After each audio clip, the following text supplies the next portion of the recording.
Afternoon, everyone. Welcome to the Daily Press Briefing.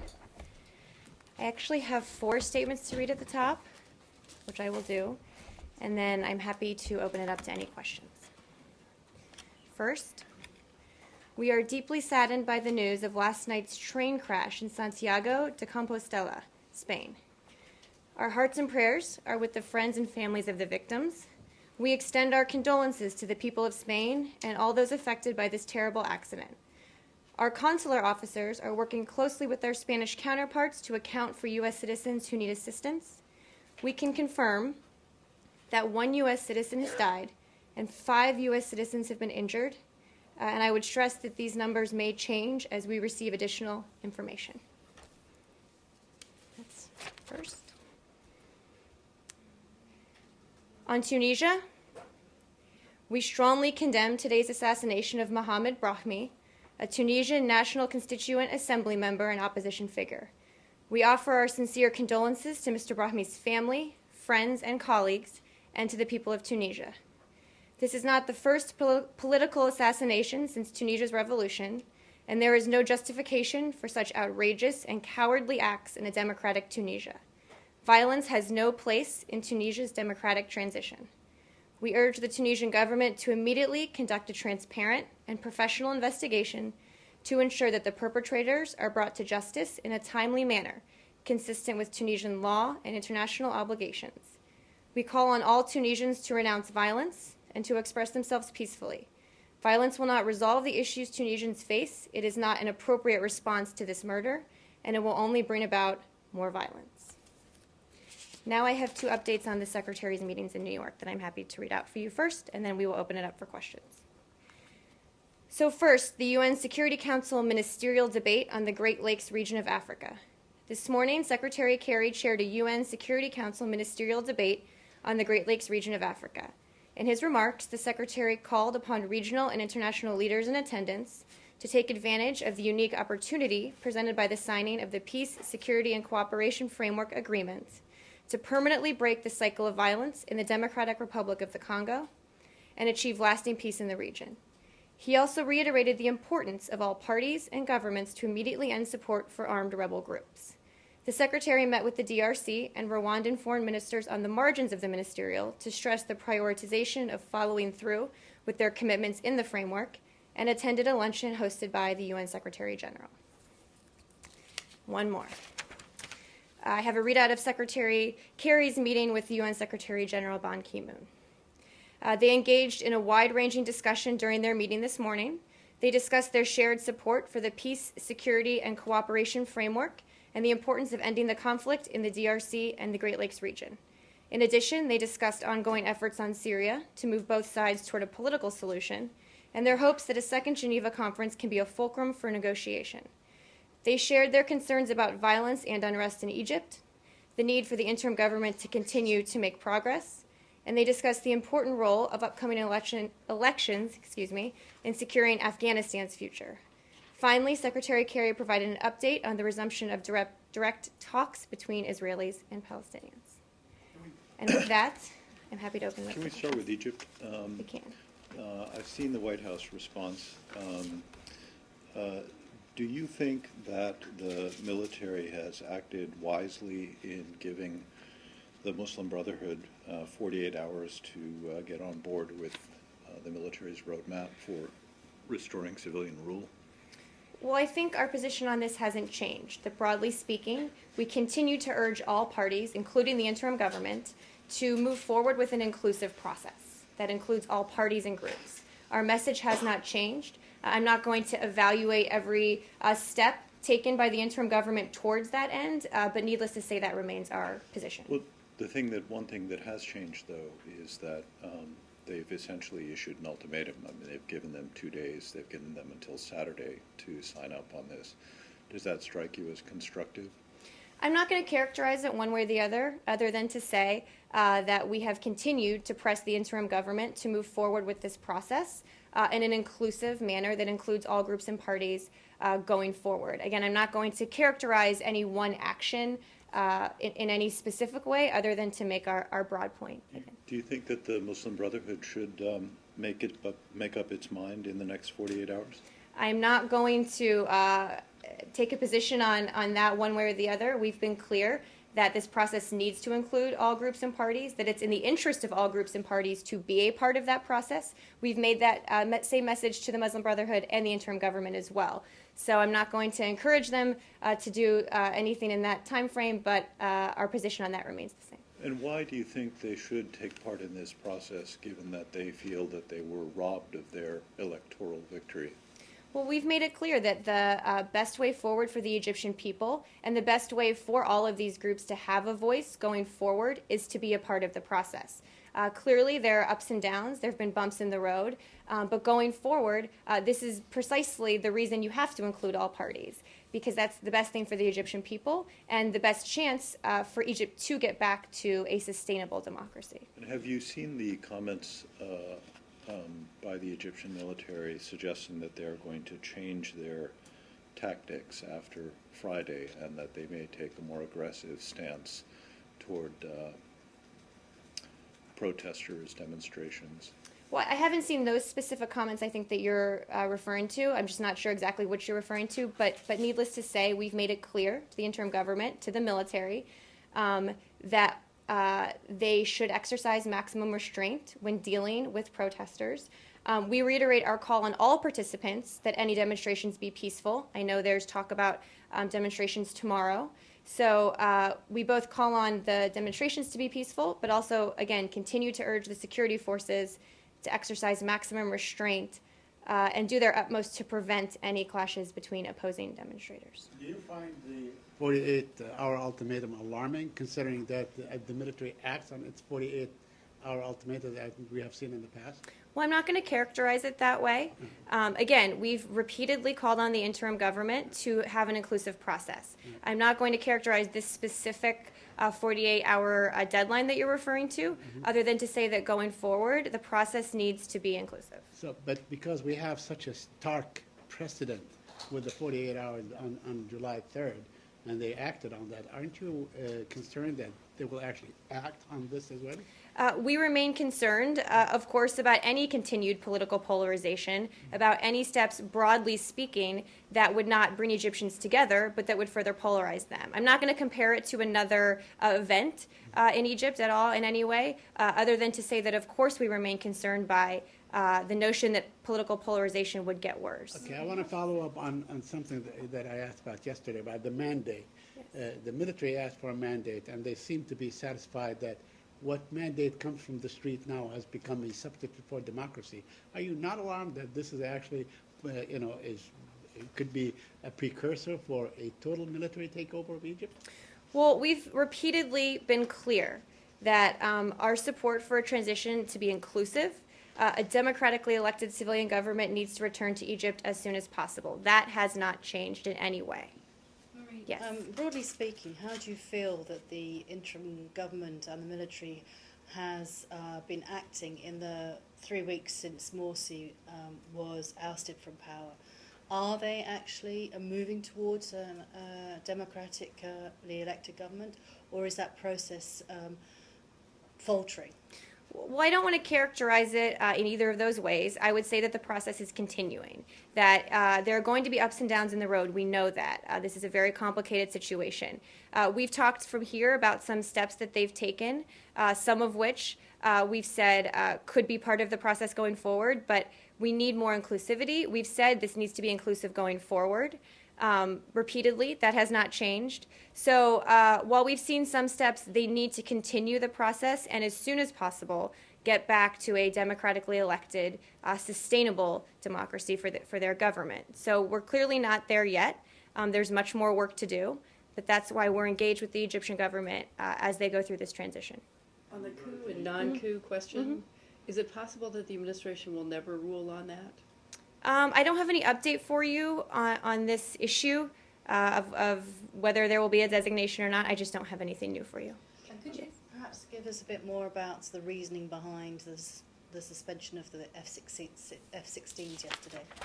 I can. I know we discussed this yesterday. As we have said repeatedly, that we do not believe it would be in the best interest of the United States to immediately change all of our assistance to Egypt. We as you know, are reviewing our obligations under the law and are consulting with Congress about the way forward. Given the current situation in Egypt, we do not believe it is appropriate to move forward with the delivery of F-16s at this time. But that was what you said yesterday. Correct. The question was, have you decided that you can tell us why it was felt it was not appropriate to move forward? Well, I said because of the current situation on the ground, clearly everyone knows what that means, that we're in a period of transition in Egypt, that we are continuing to push the Egyptian government, the interim government, to return quickly to a democratically elected civilian government. So I think it's fairly self-explanatory what the situation on the ground is.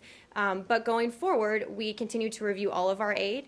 The F-16s were an issue that came up as a timing issue, and a decision was made on that specifically then. And was it linked, perhaps, when you talk about timing, to the call from General Sisi for these rallies to be held tomorrow? I would not make that assumption. Was this meant as a warning signal to the army and the military leaders that they must continue on this bumpy path towards democracy? I'm not going to characterize it in that way. The decision was made that it was not appropriate to move forward with the delivery at this time. I'm not going to characterize it in any way in the terms that you laid out. Just one more quickly Yes. on this.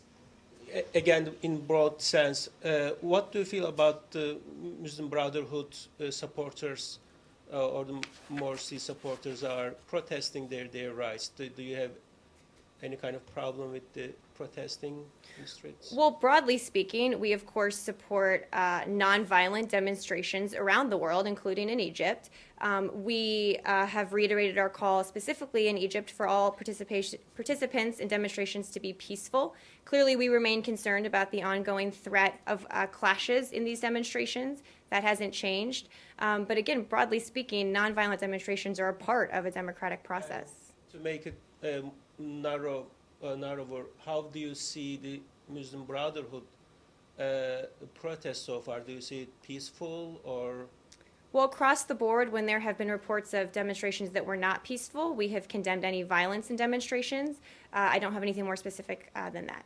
Yes. This is just going back to the Spanish train crash. Could you explain, what's the procedure when the United States does help citizens? Because we do have, and I just wanted to make sure, it's 5 plus 1, right? 5 injured plus 1 that's killed? Correct. So Yes. 6 And again, people those killed. numbers are likely to Right. change. Correct. Well, even yes. worse then. Yes.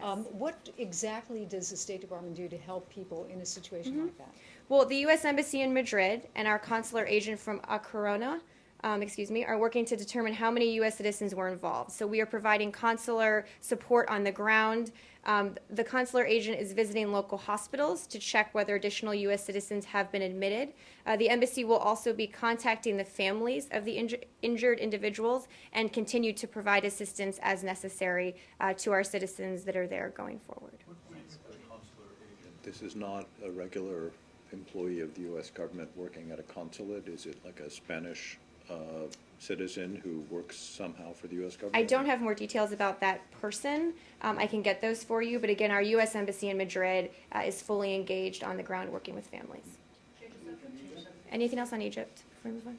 Okay, yes. On Mideast peace, can you say whether you expect the initial negotiations in Washington to take place next week, and comment at all on news reports from the region that day would be Tuesday?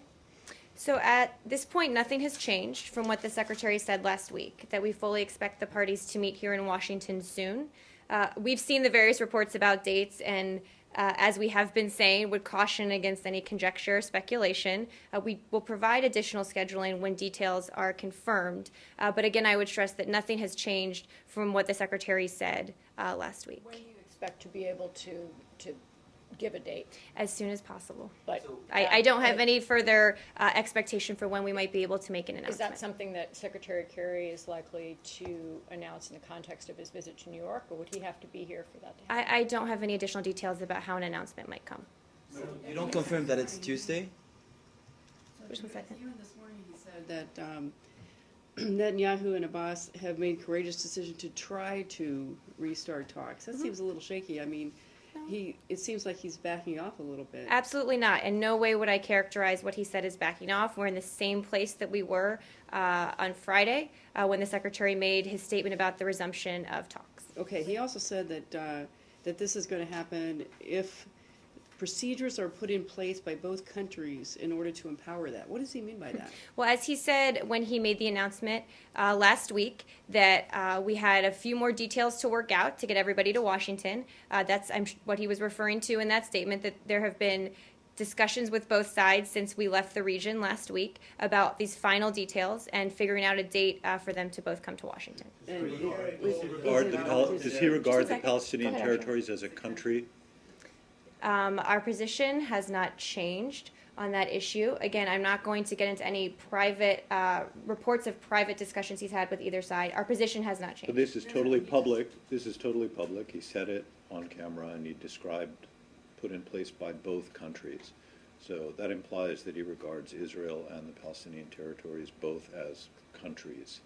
Is that how he views it, or did he mean to say both parties or both sides? Our position has not changed on the status of the Palestinian territories. The Secretary was in no way indicating a change in policy. So you don't Yes, confirm, just one second. Go ahead. You don't Yes. confirm, Marie, that the meetings are happening or start happening on Tuesday, because one of the Israeli ministers, Silvan Shalom, said it's likely to happen on Monday, and the Palestinians want a letter from the Secretary Kerry stating that the U.S. is committed to the pre-1967 borders. Are you willing to give this letter to start the negotiations? Otherwise, the Palestinians, they are saying that they're not willing to start the negotiations. Well, as I just said, we have nothing to update in terms of meetings to announce at this time. Okay, no. And also, let me get to your second question.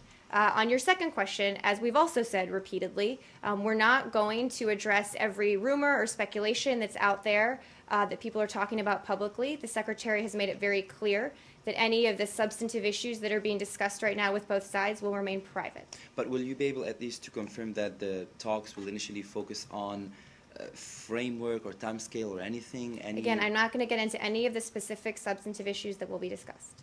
Yes. The Secretary called the Palestinian-Israeli conflict the granddaddy of all conflicts. Could you explain what does he mean by that? I think the Secretary's been clear, and this is one of the reasons he's put so much of his own time and effort into the issue, that this is an incredibly important issue for regional security for both the Israelis and the Palestinians. That's what his comment was referring to. Clearly, he's put a lot of time and effort and personally feels very strongly about making progress on this issue. So does this comment in any way vitiate sort of the importance of, let's say, other conflicts like the Syrian conflict? Absolutely or the not. Egyptian conflict? Absolutely not. The Secretary is fully engaged on the wide range of issues that he deals with every day, even while he works on Middle East peace. Okay. To follow up on this, in any way, have you received any positive attitude or initiative from the Palestinians that they are willing to come, or are you sure that they are going to come next week? Well, again, nothing's changed from what the Secretary said, that very soon both sides will meet in Washington to resume direct final status negotiations. So clearly, we would say that that's a positive step forward, that both sides have been discussing these issues with the Secretary in good faith, and nothing's changed. We expect everyone to be in Washington soon. But it might not happen, right? Excuse me? It might not happen. Again, we expect both parties to join us in Washington very soon to resume direct final status negotiations. Yes, Saeed. The United Nations Human Rights Commissioner today criticized Israel's plan to forcefully remove 40,000 Palestinian Bedouins from the Negev, or Israeli Bedouins, and destroy 40 villages. Do you have any comment on that? I haven't seen those reports, Saeed. I'm happy to look into it and get back to you. But does the United States have a position on the forcible removal of Bedouin residents in the Negev? I'll look into that issue and get back to you. Yes. Yeah, let's stay there for a second. Yep. Can you enlighten us on the quest for an envoy? No personnel decisions have been made, and I have nothing new to announce right Are they now. approaching people? I'm not going to get into the internal personnel decision-making process, but nothing to announce right Is now. it possible that we won't have it? That he won't have one? Again, I'm not going to get into the internal decision-making about what positions may or may not be filled, except to say that the Secretary's been clear that he wants to put together a team to continue working on this issue as we move forward. What that looks like eventually, I wouldn't even want to speculate on. Do you think there'll be an announcement on an envoy before we have the announcement of the date of the talks? I don't have any specifics on time, and I wouldn't want to speculate on any announcement. Are you aware that Justice Minister, Israeli Justice Minister Tzipi Livni, is in town and actually making the rounds, talking to some people who are really influential with Israel to sort of marshal their support? I don't have any update or readout for you on where she is at the moment. I'd refer you to the Israeli government for details on her travel. I don't have anything. Diplomatic security would be with her. I don't have any updates for you know. on her travel. Again, I'd encourage you to reach out to the Israeli government on those questions. Yes. I don't have any update. It's still our belief that he's in the transit lounge at the Moscow airport, and nothing new on that. And the Senate bill that was passed yesterday about getting the State Department to advise lawmakers on punishments for asylum seekers, where are you on that? I don't have anything for you on that, but I'm happy to look into it and get back to you. Thanks. Yes. Senator Grassley sent a letter to Secretary Kerry seeking clarification about Huma Abedin's position before she left the State Department, basically questioning how she went from Deputy Chief of Staff to a special government employee and able to be a paid private consultant, and if that change was adequately disclosed to government officials who may have provided her information without realizing that she was being paid by private investors to gather information. Has the State Department responded to Grassley's inquiry, or what's your reaction? I actually don't have anything for you on that, but I'm happy to look into that and get back to you as well. We have one more, Snowden. Yes. Yesterday, and I think even before, you know, the U.S. was seeking clarity. I mean, how long does it take to seek clarity? Did you get any clarity from the Russians about what they plan to do? Well, we've been in discussions through appropriate channels, as you know, with the Russians on this. We continue to make the point that he needs to be returned to the United States. I think the clarity that Jen mentioned yesterday was in reference to his current status, because yesterday when we were down here, there was a lot of question if he was leaving or not. It is our belief, it is our understanding that he is still in the transit lounge of the airport. So yes, we do have clarity on that. And what is Russia's intent? I'm sorry? And do you know what Russia is saying that it wants to do? I mean, or is it telling you? I'm not going to read out private diplomatic conversations or speculate on what their intent is. We've made it clear what our position is, that he needs to be returned to the United States to face these charges as soon as possible. Quick follow-up on that. Yes. I think the US has given Russian citizens, about 2,500 Russian citizens, asylum automatically. I think the number for China is like 40,000. These are numbers from the Justice Department. Do you have some empathy with Moscow, considering this case as deeply as it is, considering so many thousands of their nationals have been given asylum here? Well, what we said to the Russians is what we will continue to say, that he is a U.S. citizen, accused of very serious felony charges. We're not comparing this case to any other. He needs to be returned to the United States, where he will be afforded a free and fair trial. I would also underscore that we are asking Russia to build on our cooperative history of working together on law enforcement issues, particularly in the wake of the Boston Marathon bombing. So we continue to press this with the Russians, and we'll do so going forward. Yes. There are specifically two Russians that are considered, that Russia considers terrorists, who came to the United States. I believe they are Chechens. I gave the names. I'm sorry I don't have them right with me, but I gave them to the State Department yesterday. Okay. And they're specifically saying that these guys are terrorists, and the United States did not extradite them. Therefore, why do you expect us to extradite anyone back to you? So could we get an answer to that? Let me double check on the names. I know that you gave them to us, and I'll check on where that stands. But again, we are not comparing this to any other case. We've been clear with the Russians that he is a U.S. citizen, one of the very serious charges here, and he needs to be returned to the United States. But I can check on those, Jill. I know you gave those to us. I'll check on that for you.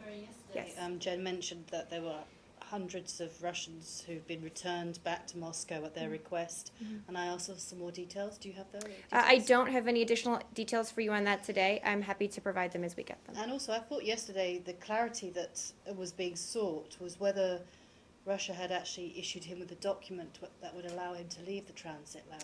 I think what Jen said was that we were seeking clarity on his current situation, because there were a lot of conflicting reports about whether he had left or was leaving or was looking for certain documents. Again, he remains in the lounge at the airport, so we have clarity on where he is, and we will continue to make our case with the Russians. Do you know whether Moscow has actually issued him with this document that would allow him to leave? I don't have any details on that for you. Yes. Yes. Can you confirm reports that Special Representative Ambassador James Dobbins will be visiting Pakistan and Afghanistan I don't have any travel to announce for Ambassador Dobbins. I will check and see if I have any details, but at this point, no travel to announce. So he is still in DC? I'm not positive about his current whereabouts. I will double check on that and get back to you. Reports say that he's going to have meetings in Islamabad tomorrow. Okay, I will, as soon as I get off of the podium here, check for you and let you know. Thank you. Yes. Somewhat related, has the Secretary or the Department received a letter from the Special Investigator General for Afghan Reconstruction about $50 million funding for a private company to train Afghans in justice and law? Have you received that? Have you responded? And what was your response? Well, we have seen the letter, and we share, I would say at the beginning, share CIGAR's goals of implementing programs that are free from waste, fraud, and abuse. To that end, the letter of agreement which established this program that you referenced, the Justice Training Transition Program, is accompanied by a 50-page addendum describing in detail the program, a line item budget, and the oversight mechanisms in place, including a robust monitoring and evaluation plan. The JTTP is a groundbreaking program which is transitioning legal training in Afghanistan from being primarily donor-funded and led effort to a sustainable Afghan government provided effort. They have a proven track record working on this issue and have up until this point met every single milestone. It's a relatively new project. As you know, it was only begun in January. But again, it has a proven track record and has met every milestone to date. So you dispute CIGAR's findings that there's a lack of oversight and serious deficiencies in the way the program is unrolled? Well, again, we share their goals. We share the same goals of implementing programs that are free from waste, fraud, and abuse. We would also note that while this program is new, there have been no allegations or evidence of fraud, waste, or mismanagement of JTTP. And there is a robust oversight in place for it, both through our daily contact with the implementers on the ground, but also in the letter of agreement that created this agreement. It called for a number of oversight measures, including biweekly program reporting, monthly metric reporting, quarterly financial program and metric reporting, a third-party assessment at a midterm date, and 3 separate completion reports. So these are all on track. Again, the program's only been in place about 6 months, but all of the oversight programs are currently on track. And could you address also their concern that this was a sole source contract? In other words, no other companies, organizations were asked if they were wanting to take this on?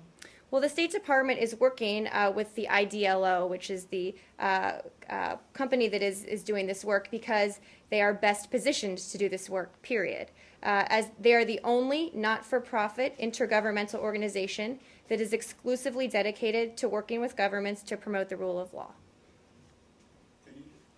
Yes? Now, you're asking the Tunisian government to do a sort of transparent and vigorous investigation into the killing of Mohammed Ibrahimi today. But his family, as of 12 noon Eastern Standard Time, said that no law enforcement had been to the scene of the crime, the area was not cordoned off, none of the procedures that you would do in a similar crime scene have been conducted. Does that disturb you? Well, I would point you to the government of Tunisia to answer any questions about the investigation. I think I made clear at the top that we believe that it needs to be fully investigated, that the perpetrators be brought to justice. But again, for specifics on the investigation, I would refer you to the government of Tunisia. Okay, now back on February 6th, you called for the same thing when Shukri Belaid was assassinated. He belonged to the same political party, the Popular Trend, and so on. To the best of your knowledge, have the perpetrators been brought to justice? I don't have any update for you on that. I'm happy to check into it and if we have additional information to share. Yes, Pakistan, yes. There are reports the Secretary has been extended invitation to visit Pakistan, and he is likely to visit on 28th and 29th of this month. I don't have any travel to announce at this point. We've said repeatedly that the Secretary looks forward to traveling to Pakistan when he can spend some time there discussing a wide range of issues, but I have no travel to announce at this point. Okay. And another question. There are reports that U.S. government has offered Pakistan to sign a prison swap agreement for extradition of Dr. Afia Siddiqui, who is facing life sentence here in U.S. Can you please update? something Yes, on the this? United States government is not in discussions with the government of Pakistan on a prisoner exchange or transfer involving Dr. Aifa Siddiqui. Yes, Jill. Another subject? Yes. Russia. This is something that I've been asking about, so I'd like to see if I could get some feedback on this. Okay.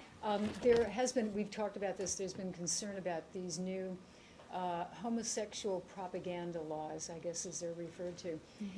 There is growing concern about how this might affect the Olympics, the Winter Olympics that will be taking place in Sochi. Is this on the radar of the State Department? Is there a concern that those laws might affect athletes or fans who would go to Sochi for the Olympics? Well, I don't have anything specifically on the Olympics for you. I'm happy to look into that a little further. Broadly speaking, of course, we support LGBT rights around the world, including in Russia. But in terms of how it would affect the Olympics, let me look into that and see what I can share. Okay, thank you. Yes. On human rights in North Korea, as you know that many of North Korean young people have been defected to South Korea. What is the United States destinations of human rights issue in North Korea? Can you tell about that? Well, I think we've been clear that we remain deeply concerned about the human rights situation in North Korea. We've fully supported the Commission of Inquiry that I know the UN has done and its mandate to investigate systematic violations of human rights in North Korea. Beyond that, I don't have any updates for you. Yes, Saeed. Can we go back to the Snowden thing, if you could clarify Yes. something real quick? Now, you said that all cases are done on case-by-case basis?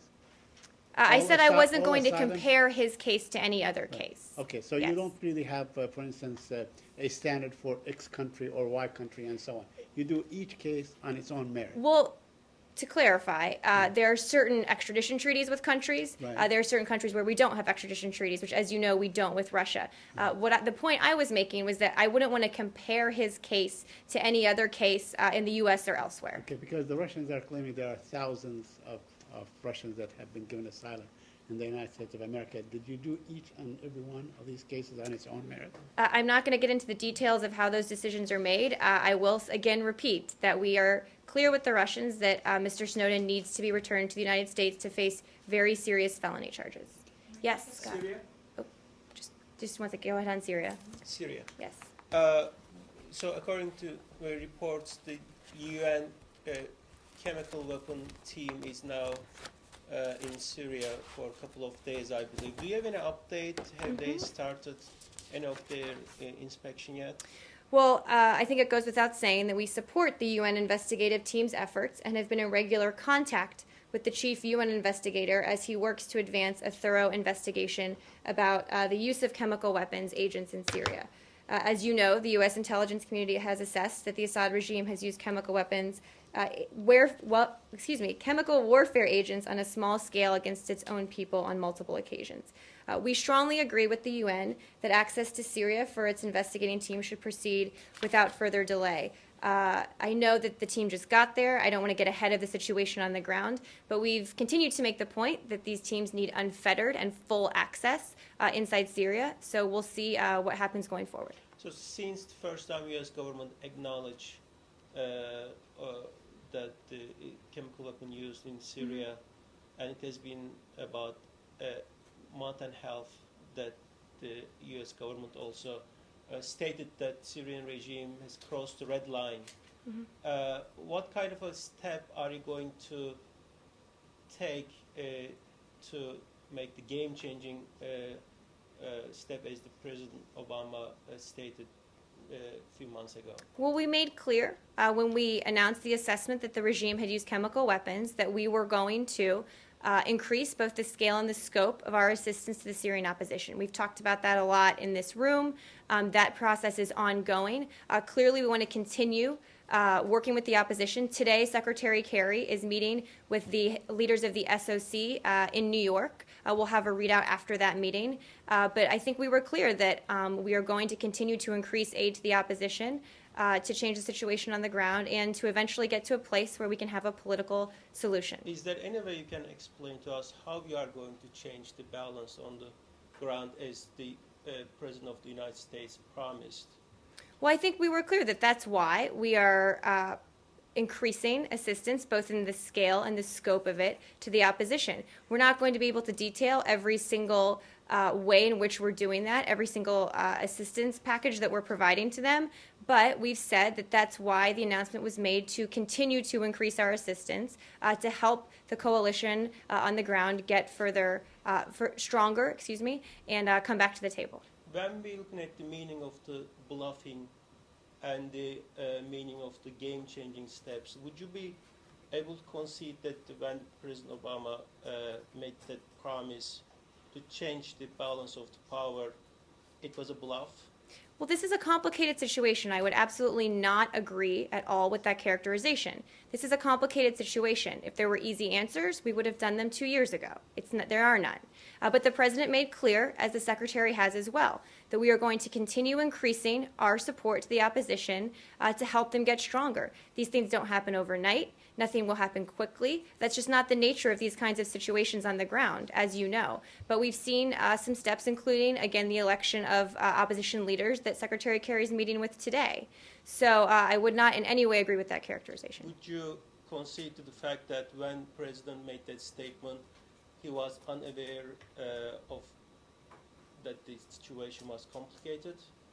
In no way would I agree with that assessment. I think the president and the secretary and every single person in this building who works on that issue is fully aware of how complicated the situation on the ground is. More on Syria? Yes. Yes.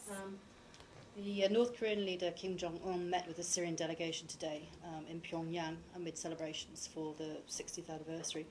And this led to one of the rights organizations, the Syrian Observatory for Human Rights, saying that North Korean military experts have been deployed in Aleppo for months now. I wondered if you had any information on that. I don't have any information on that. I'm happy to look into it and get back to you if I have anything to Would you share. have any qualms or concerns about Syria and North Korea tying up in this fashion? Well, we've been clear that we have concerns with any outside actors supporting the Syrian regime's brutal crackdown on its own people. So broadly speaking, I think we've made that point. We've said it about Hezbollah, we've said it about Iran, but I'm not going to comment on North Korea specifically because I don't have any information on that. And North Korea invited many of foreign press. Do you have anything in that they invited the U.S. press to? I don't have anything for you on that. Yes, Scott. Wait, let me go to Scott. Elections in Mali this weekend. Do you have an assessment about the preparations for that vote? We do.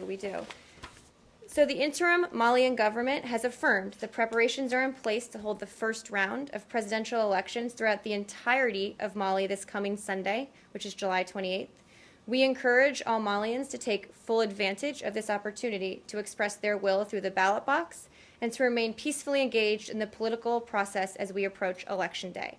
The U.S. Embassy intends to send 58 accredited observers to various polling stations in Bamako and surrounding areas on Election Day. And as we said repeatedly, democratic elections are the critical first step in Mali's return to constitutional order and establishing a government with the necessary legitimacy to pursue longer-term priorities. What about the security of voters in northern areas that are still controlled by elements outside the interim government? Well, we expect voters throughout the entirety of Mali to have the opportunity to vote in the election on Sunday. And there are a few steps we've been encouraged by.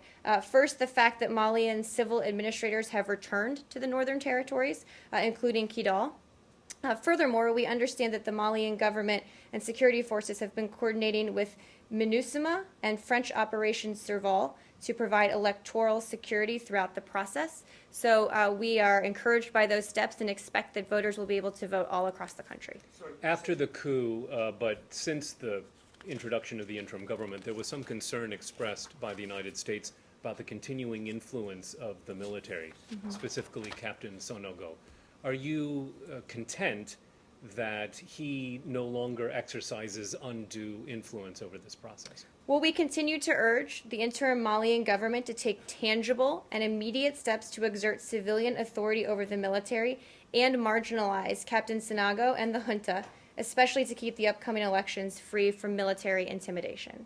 Sorry, just to follow up, you said that the U.S. election observers in Mali were all going to be in Bamako. And surrounding areas. So if you're so happy about the stuff that's going up north? Why aren't American election observers going up north? I just have what I have available in terms of where our observers are going. But again, I think I laid out several encouraging signs about the security situation in the north that we feel will help voters be able to vote on election day. So you're happy about the security situation, but not necessarily. I don't think I used the term happy. I think I used the term encouraged. But we do expect that Malians throughout the country will be able to vote this weekend. But just to clarify, no American observers in the north. That's my understanding. Yes. Thanks. Yes. After hearing some accounts from Benghazi survivors, a few questions that have come up. Why wasn't a medical plane sent to rescue the survivors, especially considering how badly some are injured? You know, some are still recovering. And why didn't Secretary Clinton visit any of the survivors? These issues, as we've talked about many times, have been exhaustively, thoroughly looked at by this department. As you know, the FBI is still looking into their own investigation as well. I don't have anything additional on either of those questions for you. New topic? Yes. Yes. Are you concerned with the General Sisi's call on his supporters for rallies? Do you think that it can, how can it affect the inclusive process that you demand? Do you have any concern that it can be polarized, the situation? Well, we, again, reiterate our call on all participants that any demonstrations be peaceful. We are concerned that clashes could make it very difficult to reconcile and get ahead of cycles of unrest and instability. So I don't want to get ahead of anything that may or may not happen tomorrow, but we have reiterated our call and made clear that participants must be peaceful and the interim government and military must show maximum restraint in dealing with protesters. Have you connected with the interim government or the army on this issue? In what way? I'm sorry. About your concerns? Well, we are concerned that any clashes, I know there are some planned for tomorrow, so clearly we're concerned about the potential that those demonstrations could lead to violence and lead to clashes, but I don't want to get ahead of what might happen tomorrow. We've called on all demonstrators to be peaceful. Yes, Ann? Ask you to clarify something. The White House just put out a statement a few minutes ago in the president's name on Spain, which talks about at least 6 injured Americans. Can we assume that your information is more current, that it's 5 missing and 1 dead? I haven't seen the president's statement. I know you just read it. I have the information that I've been given from our folks. It's the same number. I'm assuming that we're referring to the same 6 people. But again, I've cautioned that the numbers may change, so we'll read out as many details as we can as we get them. If we could just nail that down, Yep, whether absolutely. it's 6 missing or Yep. injured. Or and something may have changed since I came down here, so we'll make sure you have the most up-to-date information on that. Yes. Just one quick one on that. Yes. Is there any way that the State Department could release names, or can you explain? So, due to privacy considerations, at this time we cannot provide personal details of the injured or the U.S. citizen who has died. As you know, sometimes we are able to eventually do so, but we can't at this time. Yes?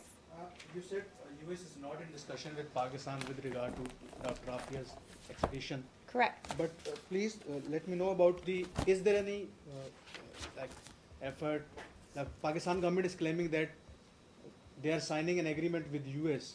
with regard to exchange of prisoners. Is it true? As I said, the U.S. government is not in discussions with the government of Pakistan on a prisoner exchange or transfer involving Dr. Aifa Siddiqui. Further, the government of Pakistan requested her transfer to Pakistan in 2010, and we are not aware of a recent request from Pakistan to discuss her case. That's all I have on that. So, General, is the U.S. government and Pakistan are in discussion of any prisoners exchange not related to Afsa Siddiqui? I don't have any updates for you on that. Nothing for you.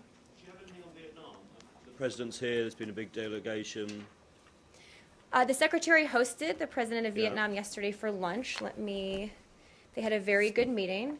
Talked about a number of issues, how we can work together. It was very productive, including issues of trade and specifically the TPP. A very cooperative and productive discussion on that issue. Also talked about human rights and how we move forward together. I know the president of Vietnam also made some public comments, and I would refer you to those as well. Yeah, just one thing that came out of his public comments was he kept on referring to the East Sea, which is the South China Sea, as U.S. calls it. Is this an indication of the problems that we have in the area? Our policy on that has not changed, and I would not read anything into those comments about our policy. Anything else? Thanks, everyone.